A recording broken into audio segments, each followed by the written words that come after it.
Welcome to On the Desk. I'm Justin, and today we're going to talk about the Defender 130. I had the privilege of seeing one left abandoned in a parking lot.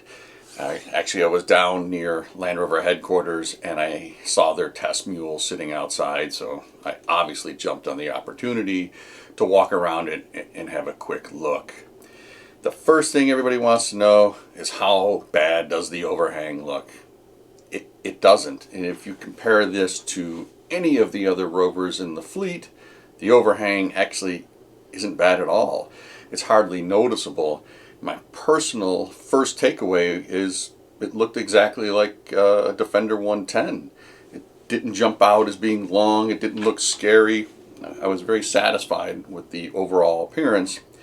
And in my opinion, I thought that would probably have been the original, not the original 110, but the updated 110 would have a much larger overhang. I figured they would have saved the 90 to have the real stubby nose and tail, and then the 110 would be essentially what the 130 is.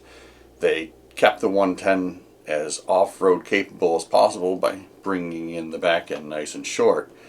So I figured I'd take this opportunity to go through some figures. First, the departure angle on the 110 and the 90, and I'm referring to all the current ones. So the Defender 2, everything going here is Defender 2. The departure angle is 40 degrees, and on the 130, it's 28 degrees. The wheelbase on the 110 and the 130 is basically 119 inches.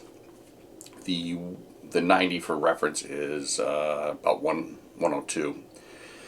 Overall length, this is where it gets interesting. The overall length on the 110 is 187 inches, and we're not counting the spare. That's just bumper to bumper. Same measurement for the 130 is 200 inches. So it's about 13 inches longer. Off-road, it's going to be a little bit more difficult to get this up and around obstacles, but the space that you gain for cargo is great. One of the complaints I have, and many have, on the 110 is just that the boot is really just not big enough. You know, we need a couple more inches, a little bit this, a little bit that. So the 130 is going to be an excellent truck for somebody that wants to just hop in, travel across the country with their family, or make a overland vehicle out of it, right? You've just got that extra room. I know it doesn't sound like much, but man, an extra 13 inches would be great. That's what Eric keeps telling me anyways. Moving on though, I want to compare it to a couple more things. The 110, again, overall length is 187 inches. The LR4, or Discovery 4, was 190. So that explains why the Defender does feel a little bit smaller than the LR4, LR3s, because it is a little bit smaller.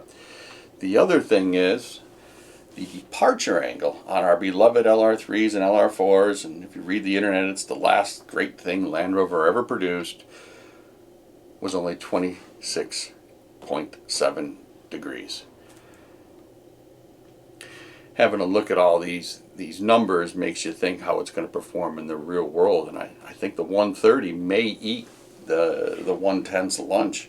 If you're at the dealership and you're like, I've got to pick one or the other, if moving any equipment is on your agenda for purchasing this vehicle, the 130 is going to win. You know, you got a house full of kids, of course, but you know, I'm a guy that wants to go to my hunting cabin, or I'm going to go skiing. That extra room in the back is going to be a game changer. I really think the 130 is going to outpace the 110, so we're going to have to wait and see. Anyways, that's my first impression on the 130. Can't wait to get ours, and until then, I'll see you guys in the next one.